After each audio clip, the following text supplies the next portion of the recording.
जय हिंद प्यारे बच्चों। तो चलिए आगे बढ़ाते हैं हमारे चैप्टर को एक और बहुत इंपॉर्टेंट टॉपिक के साथ। आज के इस लेक्चर में बेटा हम बात करेंगे कूलाम के नियम का सदिश रूप, vector form of coulombs law, कि कैसे हम दो आवेशों के बीच लगने वाले आकर्षण या प्रतिकर्षण बल को सदिश रूप में लिख सकते हैं। बहुत ध्यान से समझे बेटा। और साथ ही साथ इस लेक्चर में मैं कुछ बहुत अच्छे न्यूमेरिकल कराऊंगा जो बेसिक न्यूमेरिकल होंगे और जो कि बनना आपसे बहुत जरूरी है। इसके पहले वाले लेक्चर में हमने पढ़ा था कूलाम का नियम। कूलाम का नियम में हमने देखा था कि जब कोई दो समान या विपरीत आवेश एक दूसरे से कुछ दूरी पर रखे होते हैं तो उनके बीच लगने वाला आकर्षण या प्रतिकर्षण बल यानी कि बेटा स्थिर वैद्युत बल कितना होगा, उसका परिमाण क्या होगा, ये हम बता सकते थे। जो कि हमने देखा था बेटा कि अगर कोई Q1 आवेश है और दूसरा आवेश है Q2 और इनके बीच की दूरी कितनी माने थे हमने R। ये सारी बातें मैं पिछले लेक्चर में कर चुका हूं, लेकिन यहीं से आज के टॉपिक को हम शुरू कर रहे हैं। तो बेटा होगा क्या, Q1 Q2 क्योंकि दोनों धन धन है यानी कि समान आवेश है, सजातीय आवेश है, तो इनके बीच में कौन सा बल कार्य करेगा बेटा, प्रतिकर्षण बल। यानी Q1 Q2 को धकेलेगा उस तरफ और Q2 Q1 को धकेलेगा इस तरफ। इन बलों को हमने नाम दिया F12 और बेटा ये हो गया F21। F12 का मतलब क्या है, मैंने आपको बताया था Q1 पर Q2 के कारण लगने वाला बल, और F21 का मतलब क्या होगा बेटा, Q2 पर Q1 के कारण लगने वाला बल। ये सारी बातें हम कर चुके हैं। और हमने ये बोला कि अगर Q1 तथा Q2 आवेश एक दूसरे से r दूरी पर रखे हुए हैं तो कूलाम के नियम से हम क्या बोल सकते हैं बेटा, F बराबर के Q1 Q2 बटे R स्क्वायर। यहां पर बच्चों K क्या होता है, स्थिर वैद्युत नियतांक, और इसका मान भी मैंने आपको बताया था वायु या निर्वात में इसका मान हम मान लेते हैं बेटा 1/4 पाई एप्सिलॉन नॉट, और उसका मान होता है 9 × 10⁹ न्यूटन मीटर स्क्वायर प्रति कूलाम स्क्वायर। ये हमने पिछले क्लास में बता रखे, इसलिए मैं लिख नहीं रहा हूं दोबारा, है ना, बस एक बार हल्का सा डिस्कस करके आगे बढ़ेंगे हम। और यहां पर जो F है यानी कि बल है, स्थिर वैद्युत बल है, उसका बेटा हमें केवल परिमाण मिलेगा। हमें परिमाण मिलेगा कहने का मतलब है बल का हम मान तो बता सकते हैं लेकिन बल की दिशा नहीं बता सकते। यानी कि ये हमें सदिश रूप नहीं दे रहा है, ये केवल बेटा उसका परिमाण बता रहा है। और आज हम कवर करना चाह रहे हैं इसका सदिश रूप। देखेंगे बेटा, बड़ा आसान है, कोई बहुत कठिन टॉपिक नहीं है, लेकिन दो तीन बातें मैं साथ में बताते चलता हूं कि जब आप इसके न्यूमेरिकल करेंगे, जो कि आज के ही लेक्चर में आगे चल के हम करने वाले हैं, वहां पर Q1 तथा Q2 बिना चिन्ह के रखेंगे।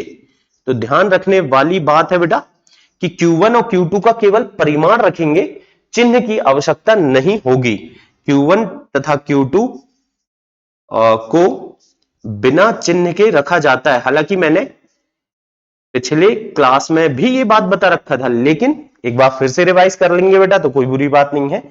एक दूसरी बात यह है कि अब माध्यम कुछ भी हो सकता है बेटा, वायु या निर्वात हो सकता है, जल हो सकता है, बहुत सारे माध्यम हो सकते हैं, हमने सब पढ़ रखे हैं ना। लेकिन अगर सवाल आपको दिया है, एक न्यूमेरिकल दिया है और कोई माध्यम नहीं लिखा है, तो आप क्या करोगे बेटा, किसे माध्यम मानोगे, वायु या निर्वात को। तो दूसरा पॉइंट जो याद रखना है बच्चों वो क्या है, यदि कोई माध्यम ना दिया हो तो, कोई माध्यम ना दिया हो तो वायु या निर्वात को ही माध्यम मान लिया जाता है। वायु या निर्वात को माध्यम मान लेते हैं। तो ये दो बातें आपको ध्यान रखना है जो कि आगे चल के जब हम सवाल वगैरह करेंगे बेटा बहुत काम पड़ेंगी। पहली बात क्या कि Q1 और Q2 यानी कि जो आवेश है बिना चिन्ह के रखना है, क्योंकि बल का परिमाण चाहिए। अगर बेटा सदिश रूप आएगा, दिशा चाहिए रहेगी, तो फिर चिन्ह के साथ रखेंगे क्योंकि वो दिशा बताएगा हमें। दूसरी बात कि अगर सवाल में कोई माध्यम ना दिया जाए तो आप क्या करोगे बेटा, वायु या निर्वात को ही माध्यम मान लोगे। ठीक है, चलिए अब आते हैं अपन सदिश रूप की तरह। सदिश रूप की तरफ चलते हैं बेटा और देखते हैं कि क्या होगा कूलाम के नियम का सदिश रूप। कोई बहुत बड़ी बात नहीं है बेटा, आपने 11वीं में थोड़ा बहुत सदिश तो पढ़ा होगा, ऐसा मैं मान के चल रहा हूं, और उसी के आधार पर हम पूरा काम कर लेंगे। तो यहां पर देखो बेटा, एफ नहीं लिख रहा, मैं लिख रहा हूं इसको वेक्टर एफ। क्या लिख रहा हूं बच्चों में इसको, वेक्टर एफ बराबर क्या होगा बेटा, के Q1 Q2 बटे आर स्क्वायर। ये तो परिमाण बताता सर। वेक्टर है मतलब परिमाण भी चाहिए, सदिश है बेटा मतलब परिमाण भी चाहिए और दिशा भी चाहिए। तो परिमाण तो ये बता रहा है, पहले से ही बता रहा था। दिशा के लिए क्या चाहिए होता है, याद करो बेटा, हमने बोला था कि जब हमें दिशा बतानी होगी तो वहां वहां हम एक इकाई सदिश या एकक सदिश का उपयोग करते हैं। यानी कि अगर मुझे इसकी बल की दिशा बतानी है तो किसी ना किसी इकाई सदिश की मुझे आवश्यकता होगी। तो बच्चों मैं यहां पर इकाई सदिश लगा देता हूं R cap. R cap, R cap क्या है बच्चों, आर कैप है यहां पर इकाई सदिश। और ये बात बेटा कोई नई बात नहीं है, सदिश जो कि कक्षा 11वीं में भी आपने पढ़ रखा है। अगर नहीं पढ़ा है बेटा तो एक बार सदिश पूरा अच्छे से समझ लो, क्योंकि 12वीं कक्षा में न्यूमेरिकल जितने भी होंगे सदिश वहां पर लगते ही रहेगा। सदिश, डिफरेंशिएशन और इंटीग्रेशन, ये बेसिक लेवल का तो आना ही चाहिए आपको, है ना, तभी सवाल आप कर पाओगे। तो हमने ये इकाई सदिश लगा दिए बेटा। ये इकाई सदिश का काम क्या है, दिशा बताने का। क्या काम है बच्चों, दिशा बताने का। ध्यान से समझते चलो, सारी बातें आपको एक एक करके समझ में आ जाएंगी। अब हमने एक और बात पढ़े थे, इकाई सदिश बराबर क्या होता है बेटा, सदिश बटे सदिश का परिमाण। इकाई सदिश बराबर, याद करो बेटा, सूत्र पढ़े होंगे आपने, इकाई सदिश बराबर सदिश यानी कि जो वेक्टर है वो बटे सदिश का परिमाण। ध्यान रखना, एक बार लिख दे रहा हूं, इकाई सदिश बराबर सदिश यानी कि जो सदिश है वो लोगे बेटा, बटे उसका क्या लेंगे हम, परिमाण, सदिश का परिमाण। तो ये हो गया आर कैप बराबर वेक्टर आर बटे मॉड ऑफ वेक्टर आर पढ़ते हैं इसको हम, यानी कि बेटा सदिश बटे सदिश का परिमाण रख सकते हैं ये मान। तो यहां पर बच्चों क्या हो जाएगा, वेक्टर एफ बराबर के Q1 Q2 बटे आर स्क्वायर, ये तो जीव कहते हो। इसकी जगह में बेटा हमने क्या रखे, आर कैप की जगह में वेक्टर आर बटे मॉड ऑफ वेक्टर आर, मतलब कि वेक्टर आर का परिमाण। तो बेटा वेक्टर आर का परिमाण तो आर ही लिख सकते हैं हम। यहां से हमारे पास सदिश रूप बनकर के आता है, सदिश रूप क्या बनेगा बेटा, एफ बराबर के Q1 Q2 बटे आर स्क्वायर, नहीं बेटा, आर स्क्वायर और आर मिलके हो जाएगा आर क्यूब गुणित वेक्टर आर। ये बन गया कूलाम के नियम का सदिश रूप। कोई बहुत बड़ी बात नहीं बेटा, छोटी सी बात है ये तो। आई होप आपको समझ में आ गई होगी। चलिए और देखते हैं, अभी और बहुत सारी बातें हैं, अभी बात खत्म नहीं हुई है। ये तो एफ बोला मतलब कि बेटा बल है, कौन सा, 1-2 या 2-1, ये भी तो हमें बताना पड़ेगा। तो चलिए देखते हैं, अगर मैं लिखना चाह रहा हूं यहां पर, क्या लिखना चाह रहा हूं बच्चों, वेक्टर एफ 1-2, तो 1-2 के लिए क्या करूंगा, बाकी का काम तो जो कहते हो, देखो के Q1 Q2 बटे आर स्क्वायर, ये तो जो कहते हो था, ठीक है। अब इसमें लेकिन मुझे आर कैप का गुणा करना चाहिए, लेकिन बेटा ये आर कैप कहां से कहां की तरफ होगा, मतलब ये आर कैप जो है इकाई सदिश है, इसका काम है दिशा बताना, तो ये दिशा किस तरफ होगी वो हमें देखना पड़ेगा। देखो हम 1-2 लिख रहे हैं, F12 का मतलब क्या हो रहा है बच्चों यहां पर, F12 का मतलब कि Q2 के कारण Q1 पर लगने वाला बल, ये है बेटा वो बल। तो क्योंकि बल की दिशा इस तरफ है, इसीलिए क्योंकि बल की दिशा इस तरफ है और जो इकाई सदिश है वो बल की दिशा ही तो बताएगा। भाई इकाई सदिश क्यों लगाएं, ताकि वो बल की दिशा बताए। बल की दिशा इस तरफ है बेटा, इस तरफ है, इसीलिए जब भी हम F12 निकालेंगे तो इसके लिए हम जो आर कैप है बेटा वो क्या लेंगे, R2 से 1 की तरफ जाएंगे, R21 कैप लिखेंगे। 2-1 मतलब बेटा 2 से 1 की तरफ जो विस्थापन है, जो दूरी है, दूरी ना बोले बेटा विस्थापन बोले, 2 से 1 की तरफ जो विस्थापन है, विस्थापन सदिश होगा, उसकी जरूरत हमें यहां पर पड़ेगी। तो मैं क्या करूंगा, जब मैं F12 लिख रहा हूं बेटा, तो वहां पर R कैप ना लिख करके क्या लिखूंगा मेरे बच्चों, R12 नहीं बेटा 2-1, R कैप 2-1, ठीक है। और इससे अब आगे का काम तो आपको पता ही है, एक बार ये बन गया तो बाकी काम तो बन जाएगा बेटा, F12 बराबर के Q1 Q2 बटे आर स्क्वायर। अब देखो बेटा एक बात ध्यान रखना, पूरे चैप्टर में हम जो भी सूत्र निकाल के लाएंगे, के की जगह लास्ट में आप वायु या निर्वात के लिए 1/4 पाई एप्सिलॉन नॉट लिख के बना लोगे, ठीक है ना। फिर ये हो गया आर कैप की जगह। देखो मैंने बताया इकाई सदिश बराबर सदिश बटे सदिश का परिमाण, तो इकाई सदिश बराबर सदिश मतलब वेक्टर आर बटे सदिश का परिमाण मतलब बेटा आर। अच्छा, R21 हो चाहे बेटा R12 हो, उसका जो परिमाण है वो तो आर ही रहेगा, परिमाण थोड़ी बदलेगा, केवल दिशा बदलेगी। R21 मतलब 2 से 1 की तरफ, R12 मतलब होगा 1 से 2 की तरफ, ठीक है ना। तो ये आ जाएगा बेटा, और अंत में हमारे पास रिजल्ट क्या आ जाएगा, वेक्टर F12 बराबर K Q1 Q2 बटे आर स्क्वायर इनटू, ये क्या हो जाएगा, अच्छा सॉरी बेटा, स्क्वायर और आर मिलेंगे तो आर क्यूब हो जाएगा, और ये हो जाएगा बेटा वेक्टर R21। ये हमें एक और सूत्र है, तो बेटा वो ही बात, ऐसा नहीं ये और ये तो एक ही बात है, बस मैं ये बताना चाह रहा हूं कि किससे किसकी तरफ जाने पर आर की दिशा कैसी लेना पड़ेगा। अगर मान के चलो मैं F12 नहीं बेटा, अगर मान के चलो मैं F21 निकालना चाहता हूं, F21 मतलब क्या होगा, पहला काम तो वही है K Q1 Q2 बटे आर स्क्वायर, परिमाण तो वही रहेगा बेटा, दिशा बदल जाएगी। कैसे बदलेगी चलिए देखते हैं। अपने को चाहिए क्या, F21, ठीक है। 21 मतलब बल की दिशा इस तरफ है बेटा, तो इससे जो दूरी है यानी कि बेटा विस्थापन बोलो आप, जो विस्थापन है उसकी दिशा भी इस तरफ होगी। Q1 और Q2 के बीच का जो विस्थापन है उसकी दिशा F21, क्यों बेटा, क्योंकि जो इकाई सदिश लगेगा वो क्या बताएगा हमें, वो तो बताएगा सर बल की दिशा। बल किस तरफ है, इस तरफ है, तो इसीलिए मैं Q1 से Q2 की तरफ जाऊंगा और फिर बेटा आर कैप क्या लूंगा, आर कैप लूंगा बच्चों में। इस तरफ जाने पर आर कैप में लूंगा, आर 1 से 2 की तरफ जा रहे हैं इसीलिए R12 लिखो आप, इसको क्या लिखो बेटा, R12। तो चलिए हम लिखते हैं यहां पर, ये हो जाएगा इकाई सदिश यहां पर लगाए R12 का कैप। देखो कैप इकाई सदिश, इसका परिमाण तो एक होगा बेटा, इकाई सदिश किसे कहते हैं, जिसका परिमाण एक है, लेकिन ये दिशा बताता है, तो ये दिशा तो बताएगा लेकिन इसका खुद का परिमाण कितना होगा बच्चों, एक होगा। इसके आधार पर F21 बराबर क्या आ जाएगा बेटा, ये आ जाएगा K Q1 Q2 बटे आर स्क्वायर, और ये R12 का कैप मतलब बेटा इकाई सदिश बराबर सदिश बटे सदिश का परिमाण। सदिश मतलब वेक्टर R12 बटे सदिश का परिमाण मतलब R, चाहे R12 हो चाहे बेटा R21 हो, परिमाण तो R ही रहेगा।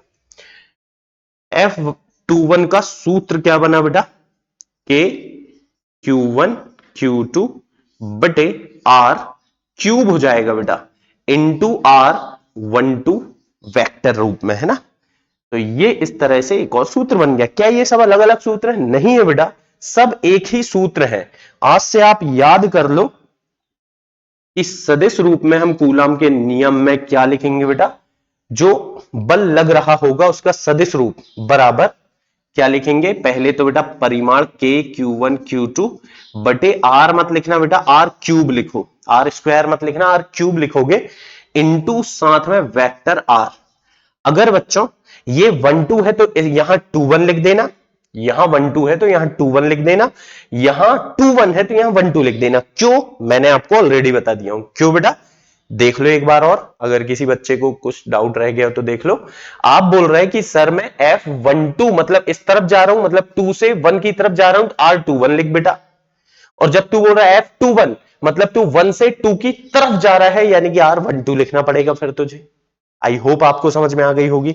तो इस तरह से ये हमने इसका सदिश रूप बेटा बढ़िया से लिख लिया है, आप ध्यान रखें, और इसका उपयोग हम न्यूमेरिकल वगैरह में भी आगे चल के करेंगे।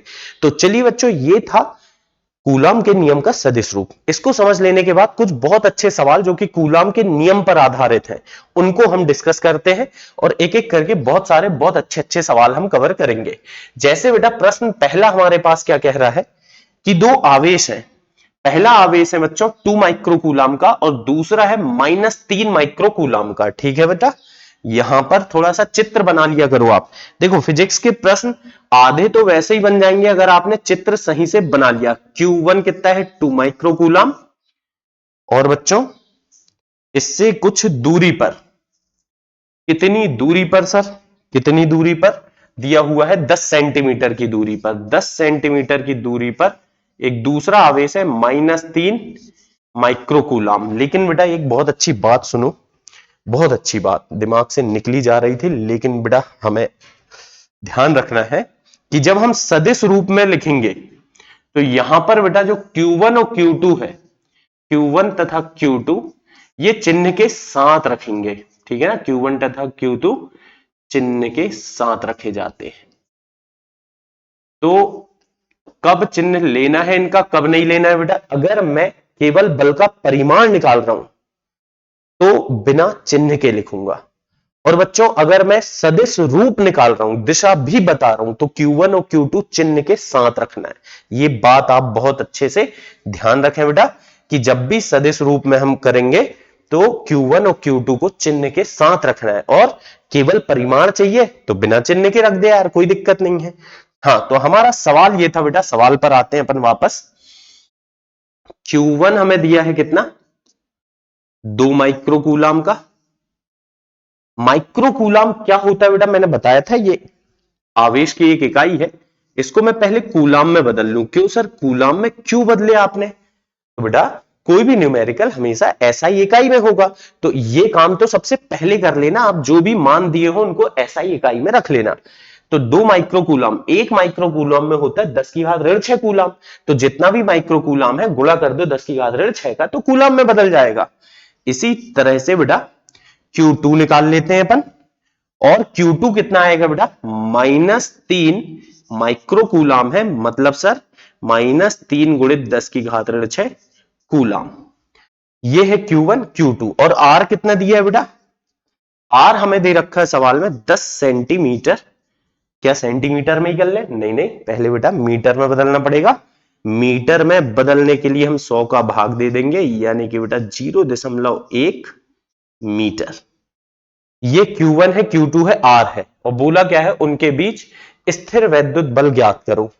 मतलब बेटा बल का परिमाण बताना है, बता देंगे, कोई बड़ी बात नहीं है।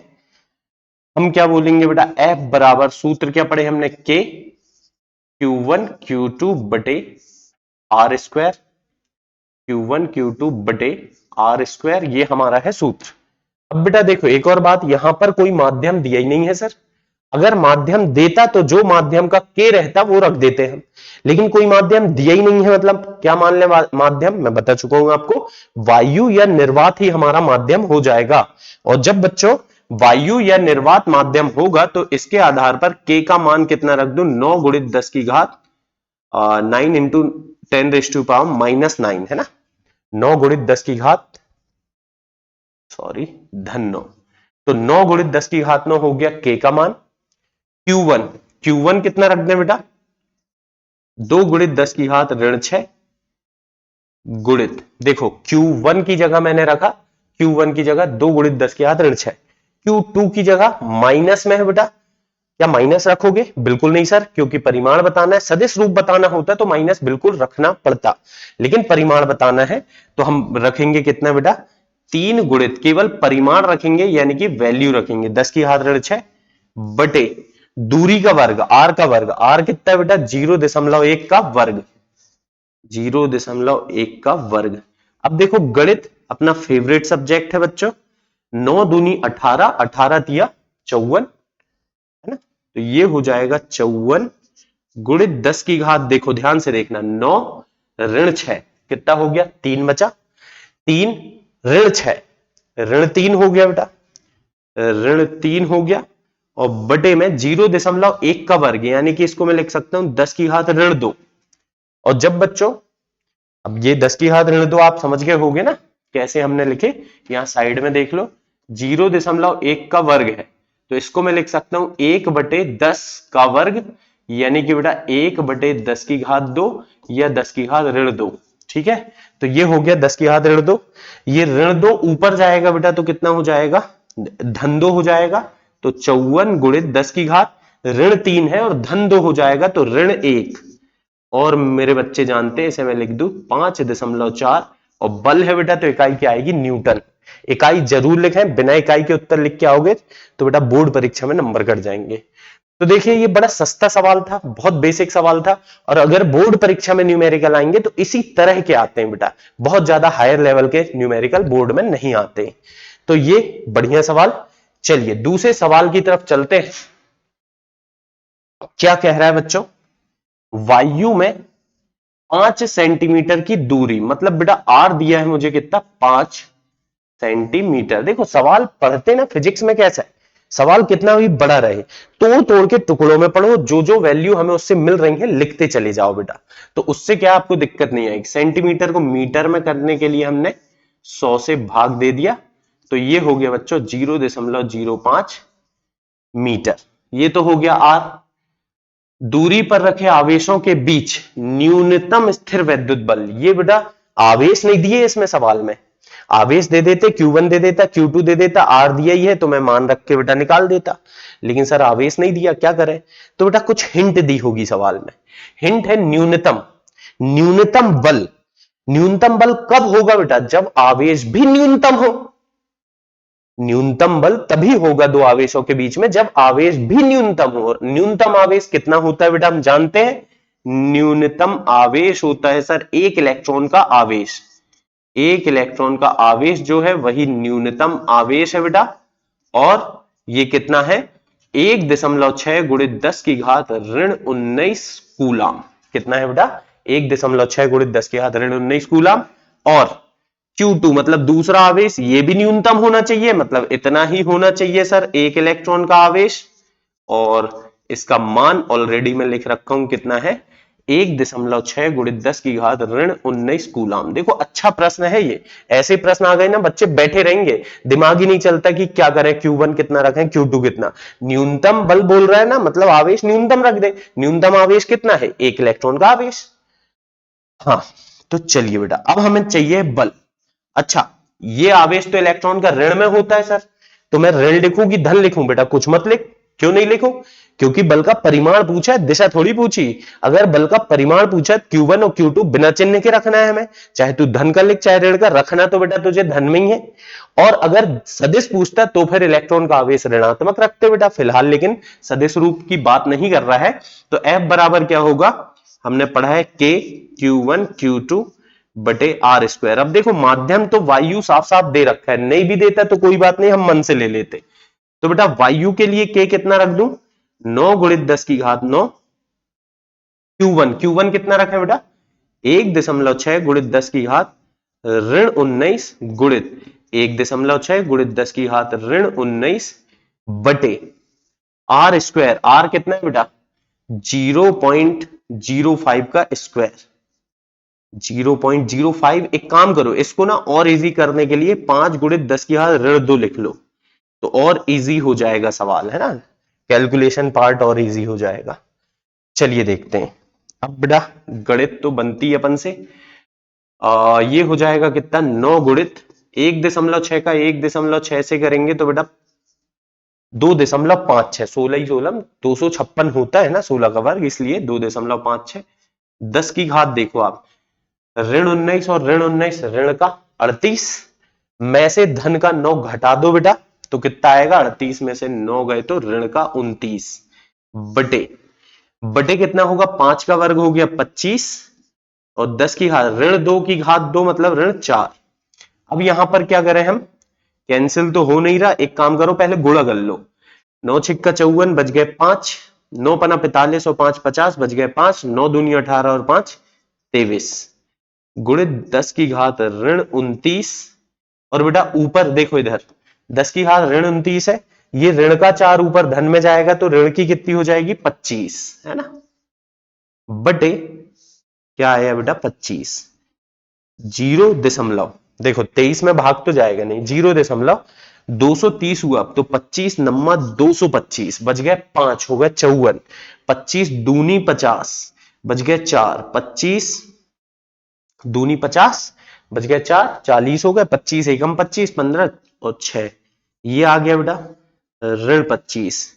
या इसको मैं लिख सकता हूं कितना 9.216 गुणित 10 की घात ऋण, देखो दशमलव एक अंक इधर ले गए तो 10 की घात कितनी हो जाएगी बेटा, ऋण का 26 हो जाएगी, और न्यूटन इसकी इकाई होगी। ये होगा न्यूनतम बल, यानी कि किन्हीं भी दो आवेशों के बीच में इससे कम बल तो कभी हो ही नहीं सकता बेटा। क्यों? क्योंकि इलेक्ट्रॉन से कम आवेश कभी हो ही नहीं सकता, इसलिए बल भी इससे कम कभी नहीं होगा। और ये होगा बच्चों हमारे पास क्या, बढ़िया सा उत्तर। आप ध्यान रखेंगे, कोई कठिन सवाल नहीं था, बस इसमें ध्यान रखना है कि अगर न्यूनतम बल पूछा तो आवेश भी न्यूनतम लेना पड़ेगा, जो कि क्या है, एक इलेक्ट्रॉन का आवेश।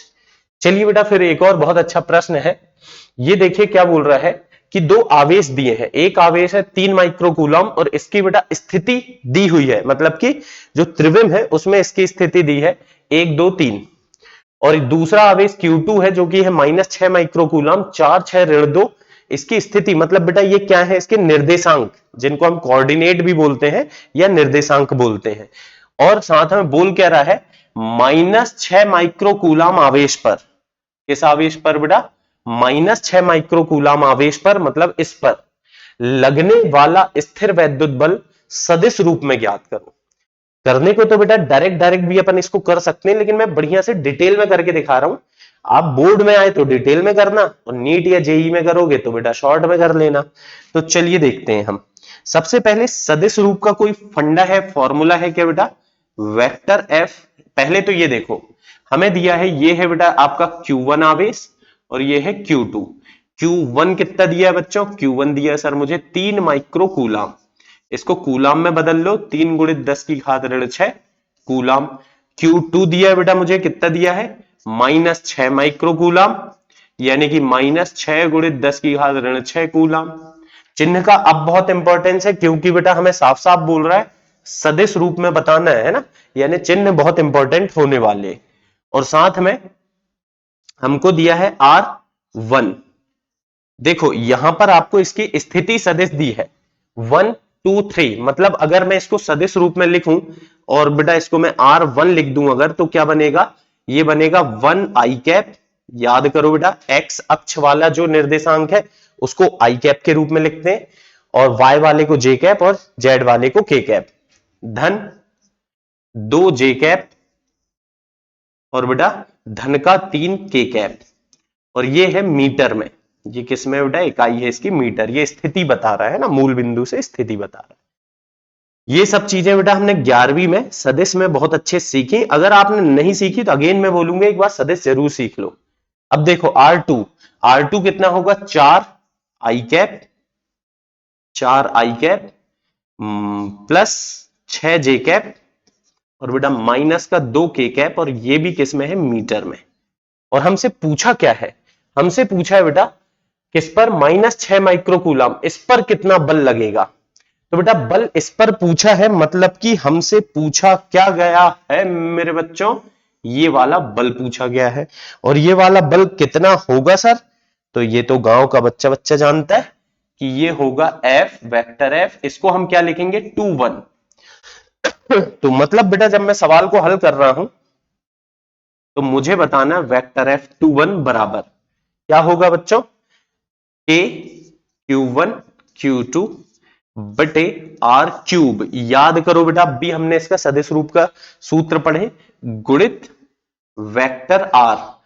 वेक्टर R कौन सा लोगे, 2 1 है तो सर मैं लूंगा 1 2, 1 2 लूंगा, मतलब कि यहां पर 1 2 लिख दे। ठीक है बेटा, अब देखो बाकी काम तो आसान लग रहा है मुझे।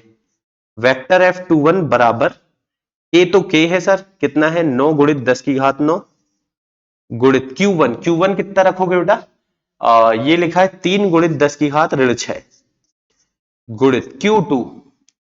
अब देखो क्योंकि ये सदिश रूप है इसलिए चिन्ह सहित लिखना पड़ेगा मुझे, -6 गुणित 10 की घात ऋण 6 के Q1 Q2 बटे R क्यूब। R बेटा मतलब ये दूरी, ठीक है। अब ये दूरी चाहिए सर मुझे, मेरे पास तो दूरी है नहीं, निकाल लेंगे बेटा, कोई बड़ी बात नहीं है। अब यहां क्योंकि 1 2 लिखे हो, चाहो तो यहां 1 2 लिख लो, नहीं भी लिखोगे भाड़ में जाए बेटा, कोई दिक्कत वाली बात नहीं है। हाँ, अब मैं निकालना क्या चाह रहा हूं, ध्यान से देखो बेटा, मुझे तो चाहिए सर वेक्टर R12।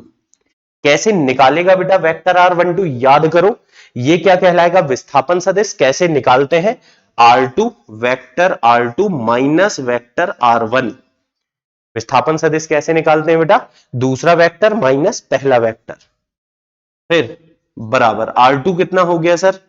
4 आई कैप धन 6 जे कैप माइनस 2 के कैप, और माइनस में आएगा ये, कौन आएगा बेटा माइनस में? घटाना क्या है? आई कैप धन 2 जे कैप धन 3 के कैप। अब घटा रहे हैं तो नीचे वाले के चिन्ह बदल देंगे बेटा, प्लस का माइनस, प्लस का माइनस, प्लस का माइनस। देखो 4 आई कैप माइनस आई कैप हो गया बेटा 3 आई कैप, 3 आई कैप धन 6 ऋण 2 कितना होगा बेटा? 4 जे कैप, और बेटा माइनस, ये भी माइनस तो दोनों जुड़ेंगे, 3 और 2 हो जाएगा 5 के कैप। ये आ गया आपका विस्थापन सदिश R12। ये हो गया बेटा आपके पास वेक्टर R12 है ना। तो यहां पर वेक्टर R12 की जगह क्या लिख दूं बेटा मैं? ये आ गया है मेरे पास 3 आई कैप धन 4 जे कैप माइनस 5 के कैप। लेकिन साथ में बच्चों मुझे क्या और बताना है? बिल्कुल मुझे यहां पर R का मान भी तो रखना है, मतलब परिमाण, इसका परिमाण चाहिए मुझे, निकाल लूंगा बेटा, कोई बड़ी बात थोड़ी। परिमाण हमने सदिश इतना तो पढ़ रखे हैं, इसका परिमाण कैसे आएगा? सूत्र हमने पढ़ा करनी के अंदर x1 का, या बेटा यहां x1 y1 z1 है तो x1 का स्क्वायर प्लस y1 का स्क्वायर प्लस z1 का स्क्वायर, या x square plus y square plus z square. देख ये है 3, 3 का स्क्वायर 9, 4 का स्क्वायर 16, ऋण 5 का स्क्वायर 25। तो ये आ जाएगा बेटा कितना? 16 और 9 25, और 25 50, और चाहो तो आप इसे कितना लिख सकते हो? 5 बाहर ले आओ, करनी 2, ठीक है, ऐसा आ गया। तो ये आ गया बेटा 5 करनी 2। तो क्यों ना मैं इसका मान रख दूं यहां पर 5 करनी 2।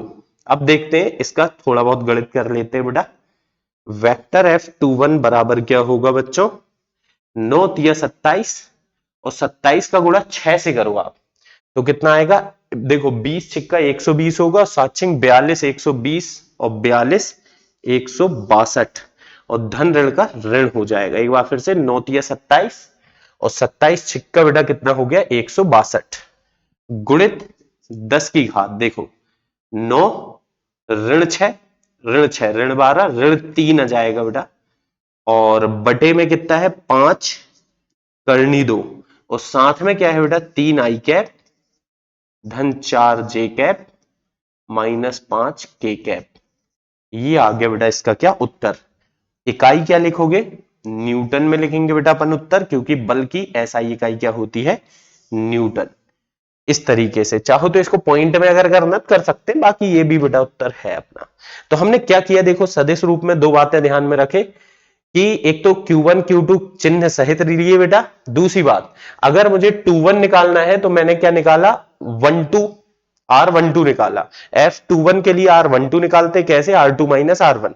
अगर बेटा कभी सवाल में बोल दे कि इस पर बल ज्ञात करो सदिश रूप में, तो तुझे चाहिए होगा F12 यानी कि R21 कैसे निकालोगे? R1 minus R2।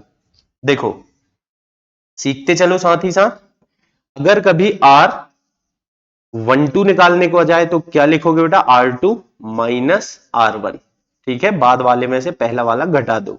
और 21 अगर निकालने को आ जाए तो 21 के लिए 1 माइनस 2 करना पड़ेगा। तो ये थोड़ा ध्यान रखें आप, इस तरीके की चीजें हमने वेक्टर में बेटा ऑलरेडी सीख रखा है ना। तो ये निकाल लिए, वैल्यू पुट करे, आंसर आ गया। चलिए फिर और देखते हैं, बहुत अच्छे अच्छे सवाल है बेटा अपने पास, मतलब हर एक वैरायटी के एक एक सवाल मैंने रखा हूं यहाँ। एक से 10 सवाल नहीं करते हैं अपन, हर वैरायटी का कम से कम मैं एक एक सवाल बताने की कोशिश करता हूं, ताकि हमारे बच्चों को मैक्सिमम सवाल के वैरायटी पता चल जाए। अब जो बच्चा खुद से बेटा अलग अलग किताबों से और भी सवाल सेम पैटर्न के करेगा, प्रैक्टिस करेगा, उसकी और स्ट्रांग होते जाएगा चैप्टर, है ना। तो चलिए देखते हैं क्या बोल रहा है। एक मुक्त पिथ बॉल, पिथ बॉल मतलब बेटा एक छोटी सी धातु की ठोस बॉल होती है, गेंद होती है, जिसमें कुछ आवेश होता है बेटा, छोटा सा आवेश होता है। तो ये बोल रहा है एक पिथबॉल पी है, चित्र बना हुआ है बेटा बाजू में, पिथबॉल पी ये लटकी है ना, जिसका द्रव्यमान कितना है बेटा? 10 ग्राम है। ये इसका द्रव्यमान मुझे पता है, इस पिथबॉल पी का द्रव्यमान है बेटा कितना? 10 ग्राम। इसका द्रव्यमान मुझे पता है 10 ग्राम, ठीक है। आगे क्या बोल रहा है इस पर आवेश कितना रखा है बेटा, 5 गुणित 10 की घात ऋण 8, मतलब इस पर आवेश Q1 बराबर है 5 गुणित 10 की घात ऋण 8 कूलाम। और ये बेटा हमें सवाल में दिया है, हम मन से कुछ नहीं कर रहे हैं ना। एक अन्य पिथबॉल Q है, ये नीचे की तरफ बेटा एक बॉल रखी Q, जो ऊपर वाली बॉल से 7 सेंटीमीटर की दूरी पर नीचे रखी हुई है, पर आवेश का परिमाण तथा प्रकृति बताओ। मतलब ये हमें बताना है कि ये Q2 आवेश कितना होगा, परिमाण बताना है बेटा, और साथ में प्रकृति कहने का मतलब क्या है कि धनात्मक होगा कि ऋणात्मक होगा, ये बताना है, ताकि बॉल P विराम अवस्था में हो।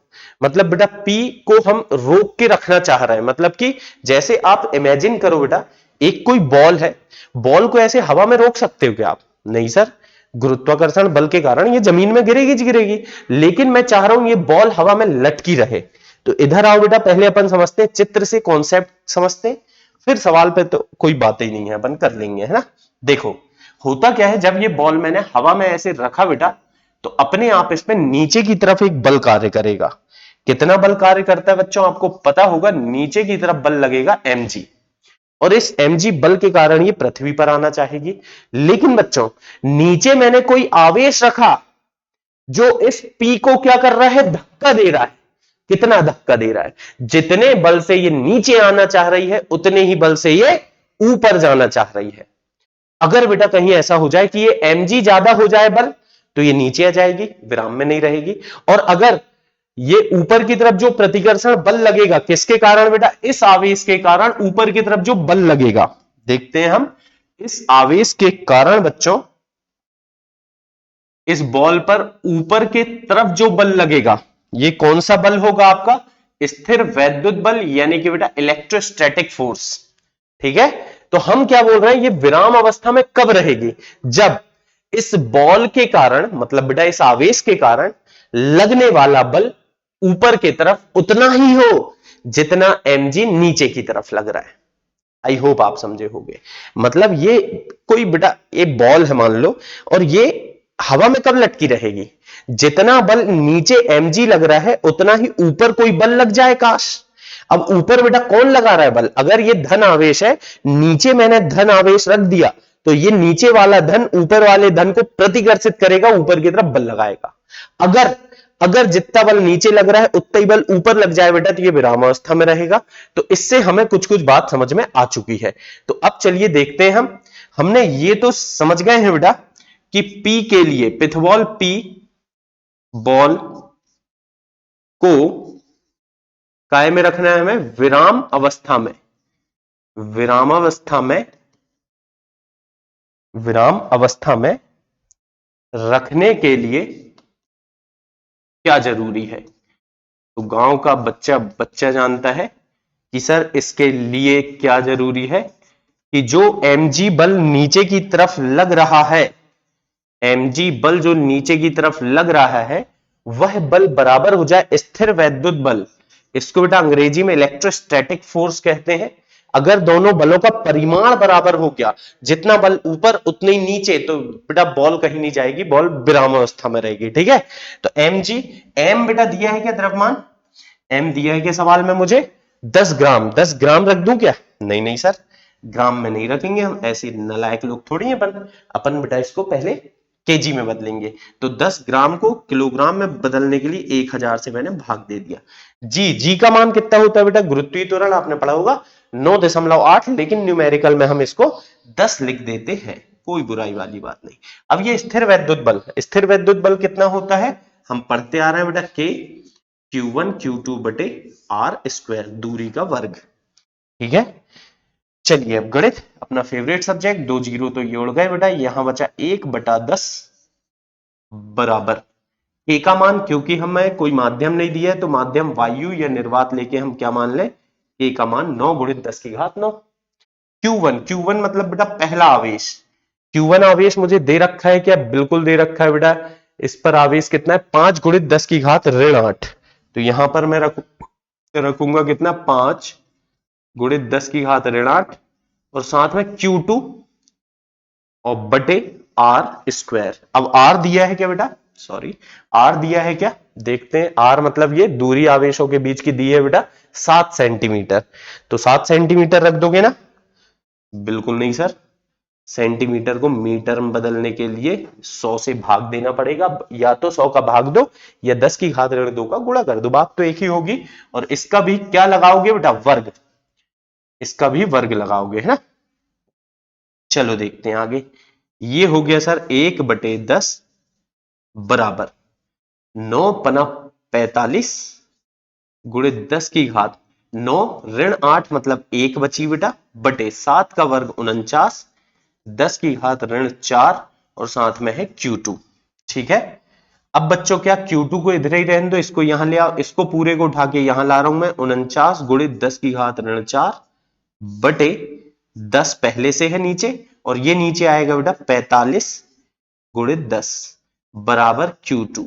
ठीक है, अब Q2 निकालना है। गणित करना बेटा बाएं हाथ का खेल है आपके लिए भी, तो कर लेंगे हम। कैसा करेंगे? ये कैंसिल करते हैं। काय से कर ले बेटा? 5 से कर लो। 5 नाम 45, 5 नाम 45, बच गए 4, 5 अट्ठे 40, है ना? 9.8। अब यहां पर क्या करेंगे बेटा? 9 से काट दें क्या? 1 मिनट में एक काम करके देख रहा हूं। ये 9.8 आ रहा है ना, मुझे कुछ अच्छा सा लग रहा है बेटा। ये जी का मान मैं 10 ना रख करके अगर 9.8 रखता तो बेटा ये बढ़िया सा कैंसिल होता है ना। तो यहां पर जी का मान में 9.8 रखता अगर, तो क्या होता बेटा? एक जीरो कैंसिल नहीं होता। ये अरे सॉरी, बाहर वाला जीरो कैंसिल होता, अंदर वाला नहीं होता, है ना? देखो बेटा, ये जीरो बस कैंसिल होता, यहां पर 100 आता और साथ में 9.8 रहता। इस एक की जगह में क्या रहता बेटा? 9.8। देखो ऐसे वैसे तो हम 10 रख लेते हैं, लेकिन जब मुझे देख के लगा कि यार कैंसिल हो रहा है, तो क्यों ना मैं 9.8 कर लूं, है ना? 10 के भी कर लो, कोई नहीं बेटा, उत्तर तो लगभग आपका आ ही जाएगा, है ना? ये हो जाएगा, यहां पर फिर से आएगा 9.8 और यहां पर बेटा 100 रहेगा। ठीक है, बाकी काम इधर करे अपन ने। अब यहां पर क्या होगा? इसका गुणा इससे कर रहे हैं अपन, तो यहां पर बेटा देखो ये है 49, इसको लाए यहां गुणा में, 9.8 एक और गुणा में है बेटा, है ना? तो ये तो और लेंदी हो जाएगा फिर। नहीं नहीं नहीं, अपन एक काम करते, पहले जैसे ही रहने देते, कैलकुलेशन हमारी ठीक ठाक थी बेटा, है ना? तो 9.8 लेके कर रहा हूं, आप कर लो। अपन तो 10 लेके कर लेते हैं, 10 लेके कर सकते हैं बिल्कुल बेटा। न्यूमेरिकल सारे हमने 11वीं में करे और सबको 10 लेकर ही किया है ना? तो 9.8 ना लेकर के मैं कितना ले रहा हूं? 10। तो 2 जीरो कैंसिल होंगे और ये बेटा ये हो जाएगा थोड़ा सा, है ना? डिस्टरबेंस आपको लगा होगा, लेकिन मैं बेटा ऐसे ही आपको सिखा रहा था कि कैसे अपन अलग अलग तरीके से कैलकुलेशन कर सकते हैं। अब देखो कुछ बचा नहीं है। अब इसमें क्या होगा? 9 एकम 9, 1.9, 9 एकम 9, 8 पे तो भाग नहीं जाएगा बेटा, तो जीरो। और कितना जाएगा? 80 हो जाएगा। 9 8 72, 8 8 आते चला जाएगा, 9 8 72, ऐसा 8 8 आते जाएगा बेटा, है ना? तो या तो आप लिख लो 1.88 या बेटा 1.089 लिख सकते हैं अपन इसको। और 10 की घात देखो कितनी बचेगी? ऋण 4, और ये ऊपर गया, ये ऊपर गया, मतलब कि ऋण 6। ये आ गया Q2। तो मतलब बेटा यहां से उत्तर मिला मुझे 1.089 गुणित 10 की घात ऋण 6 कूलाम, या इसको मैं लिख सकता हूं 1.089 माइक्रो कूलाम। 10 की घात ऋण 6 अगर हटा के लिखना चाहूं तो बेटा उत्तर क्या जाएगा? इतना जाएगा। ठीक है, तो कैलकुलेशन तो आप अपने हिसाब से कर लोगे, वो कोई बड़ी बात नहीं है।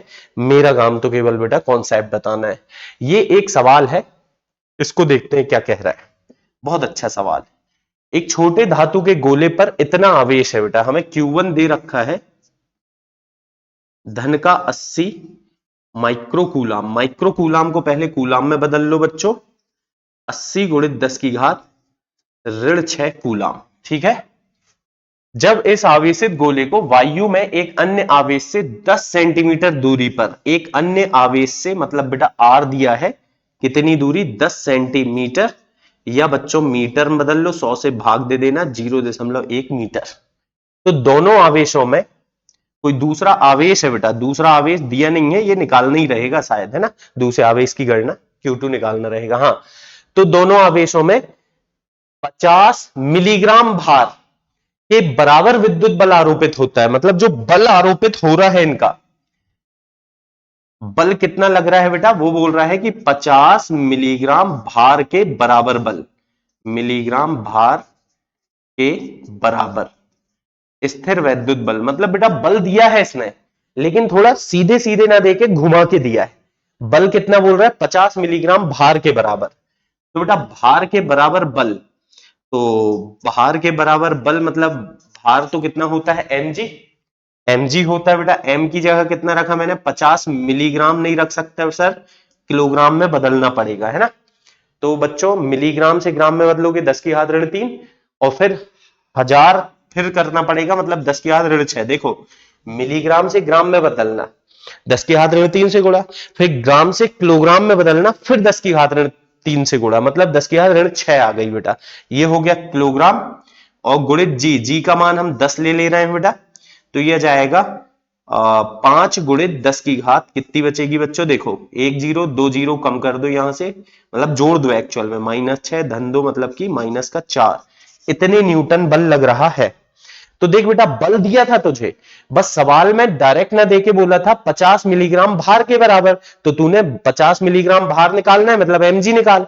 m कितना रखा तूने, जो दिया था तुझे, और g कितना बेटा 10 रख लेते हैं, ये आ गया बल। अब बस, अब तो कोई दिक्कत है ही नहीं इसमें। F बराबर क्या सूत्र पढ़े हमने, K Q1 Q2 बटे R स्क्वायर। K कितना रख दूं बेटा, माध्यम दिया है नहीं हमें, तो 10 की 9 गुणित 10 की घात 9। Q1 कितना रखे, 80 गुणित 10 की घात ऋण 6।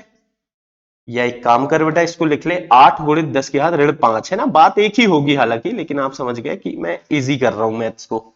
और Q2 तो सर हमें निकालना है, और बटे में क्या जाएगा, आर स्क्वायर, मतलब 0.1 या 10 की घात ऋण 1 का स्क्वायर।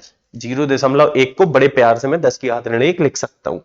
अब बच्चों फिर से मैथ्स, ये बल की जगह क्या रखूं मैं, 5 गुणित 10 की घात ऋण 4 बराबर 9 8 72, 10 की घात देखो बेटा क्या होगी, 9 और ऋण 5 कितनी बची, 4, और ये ऋण 2 ऊपर जाएगी धन में, तो बचेगी बेटा 6 और Q2। ठीक है, बटे में कुछ नहीं बचेगा, सीधे सीधे इतना ही आएगा। अब हमें तो चाहिए सर Q2, तो निकाल ले बेटा। Q2 बराबर हो जाएगा, ये बटे में आएगा 5 गुणित 10 की घात ऋण 4 बटे 72 गुणित 10 की घात 6। तो ये आ जाएगा बच्चों कितना, ये ऊपर जाएगा। चलो इसको अपन लिखते हैं, कैसा लिखें बेटा, 72 है ना, कैंसिल करना है मुझे, कैसे में होगा देखते हैं हम। 5 गुणित 10 की घात ऋण का कितना है बेटा, 6 ऊपर जाएगा, 4 और 6 10 हो जाएगा, बटे 72। अब मैं कुछ जुगाड़ लगा रहा हूं, देखो जुगाड़ कैसे लगा रहा हूं, इसको मैं लिख दे रहा हूं बेटा ऋण 10 ना लिख के 12, और यहां 2 जीरो लगा ले रहा हूं। भाई मैंने 2 जीरो घटा दिए और 2 जीरो बढ़ा दिए, बात तो एक ही हुई। अब क्या कर रहे हैं, अब कैंसिल कर लेंगे अपन। 500 कुल मिला के क्या हुआ, यहां थोड़ा बेटा हम साफ सुथरी जगह में लिखते हैं, 500 बटे 72 गुणित 10 की घात ऋण 12, मतलब कैंसिल कर लो, 4 से कर लो बेटा इसको, 4 एकम 4 अट्ठे 32, 4 एकम 4 बच गए 1, 4 दूनी 8 बच गए 2, 4 पंचे 20, 18 और 125, है ना। और कुछ से कैंसिल बेटा ये नहीं होगा, तो इसीलिए 18 से ही कर लो, 18 एकम 18, 18 पंचे 90, 18 छिक्का 108, 18 सत्ते 126, है ना। तो बेटा ये 18 पंचे 90, 18 छिक्का 108 रहेगा। तो ये बचेगा कितना बेटा, ये बचेगा सर 125, 108 मतलब 15, और 2 17 बचेगा, तो 17 बचेगा, फिर दशमलव लगाए तो 170 हो जाएगा, 9 बार जाएगा बेटा लगभग, है ना, लगभग क्या जाएगा ही 9 बार। तो ये आ गया 6.9, और चाहो तो आप एक अंक और भाग दे सकते हो, कोई बुराई नहीं। 10 की घात ऋण 2 ऋण 12 कूलाम, क्योंकि बेटा Q2 मतलब आवेश है, और आवेश हमेशा काय में आएगा बच्चों, कूलाम में। तो ये एक और बढ़िया सवाल था, अच्छा सवाल था बेटा, लैंग्वेज फंसा करके देने की कोशिश की गई थी। चलिए एक और सवाल है, लेकिन बच्चों ये सवाल मैं नहीं करा रहा हूं, ये सवाल आपके लिए है होमवर्क। होमवर्क आप इसको करिए बेटा। तो जो भी आपका आंसर आ रहा है उसको आप कमेंट बॉक्स में कमेंट करिए। बेसिक सा सवाल है, जैसा पहला सवाल करे थे वैसे ही है कि दो एक समान धातु के गोले हैं जिन पर आवेश कितना है बेटा, Q1 दिया 40 माइक्रोकूलम, Q2 दिया है ऋण 10 माइक्रोकूलम और दूरी दी है 2 मीटर।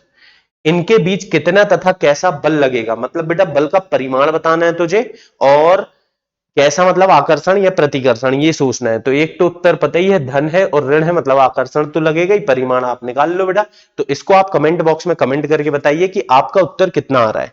फिर आगे बढ़ेंगे हम और इस चैप्टर में बहुत अच्छे अच्छे इंपॉर्टेंट कॉन्सेप्ट डिस्कस करेंगे। तो फिर मिलेंगे बच्चों हम नेक्स्ट लेक्चर में। तब तक आप अपनी पढ़ाई को बिल्कुल बहुत तेजी से बनाए रखिए और बिल्कुल बेटा कंटिन्यूटी के साथ प्रॉपर नोट्स जरूर बनाइए, और हो सके तो मेरे इस चैनल को सब्सक्राइब कर लीजिए और अपने दोस्तों से शेयर करिए ताकि मुझे भी थोड़ा मोटिवेशन मिले और मैं आपके लिए अच्छे अच्छे बहुत अच्छे टॉपिक कवर करता रहूं।